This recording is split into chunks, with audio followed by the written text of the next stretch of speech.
Tu le fais pas, bah alors là du coup tu hors la loi. Là il y a trop de couleurs, votre chien mâche vos affaires, pourquoi pas. Bon personnellement je fais pas mes descriptions comme ça, mais c'est la description la plus sympa de tout ce qu'on a vu, donc il faut le dire. Le satisfait ou remboursé, tout ça je pense pas que ce soit vraiment important pour ce genre de produit. Encore une fois faut vendre l'expérience, c'est le plus important. Fondamentalement personne n'achète chez toi, ils achètent ton produit. Donc ça faut le garder en tête. Là je comprends pas pourquoi est-ce qu'il y a encore le prix qui est mis ici. La quantité pour moi c'est pas un bouton qui est optimisé. Il y a pas mal de choses sympas dont la description. Par contre il y a plein de choses qui vont pas aussi sur le site. Là ça va en tous les sens, on a du vert, on a des avis en bas. Épure, enlève un maximum de couleurs. Et puis après travaille ton site de manière à ce que ça part pas en tous les sens. Puis regardez sur mobile rapidement. Mais ouais il y a trop d'informations en fait. Après bon la description est pas trop mauvaise. Pour moi il manque voilà ce bouton là, bah très bien il est là. Voilà, c'est tout ce qu'il faut. Et cette espèce de partie là, nos avantages, ajoute au panier etc. Je pense qu'elle a rien à faire. Tes avis, bon c'est du bleu, ça a rien à faire en bleu. Là il y a une application Loox qui vient se coller. Nous vous recommandons également, ok pourquoi pas. Il y a plein de choses à revoir et tu sais ce qu'il te reste à faire. Et dernière boutique, alors on m'a dit qu'elle était pas finie la boutique donc je vais pas juger ça même si c'est absolument pas esthétique du tout et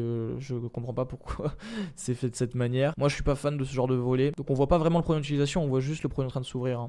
Ah ok d'accord, donc moi je l'aurais pas du tout fait comme ça, donc maintenant je comprends comment ça fonctionne. Le slider c'est pas intuitif du tout, je devrais le faire en fait plus en quinconce, donc étape 1 ici, étape 2 ici, étape 3 ici, après t'expliques à chaque fois avec du texte. Là bon pour le coup, moi je suis pas fan de ce genre de comparaison, je le mets jamais sur mes sites, et après t'as la FAQ. Pour moi tu devrais présenter différemment ta boutique, ton produit il a l'air super sympa, donc comme je te l'ai dit, voilà, faire quelque chose de plus clair, éviter de cacher les informations entre guillemets, même si je sais que tu les caches pas, mais c'est un peu la sensation qu'on a, on doit aller faire la pêche aux informations. Rends la boutique plus simple, c'est un te compliquer la vie, et mets en avant une offre béton, parce que là pour le coup je vois pas trop quelle est ton offre. Quand je vois la façon dont tu présente le produit, j'ai la sensation que c'est un produit nouveau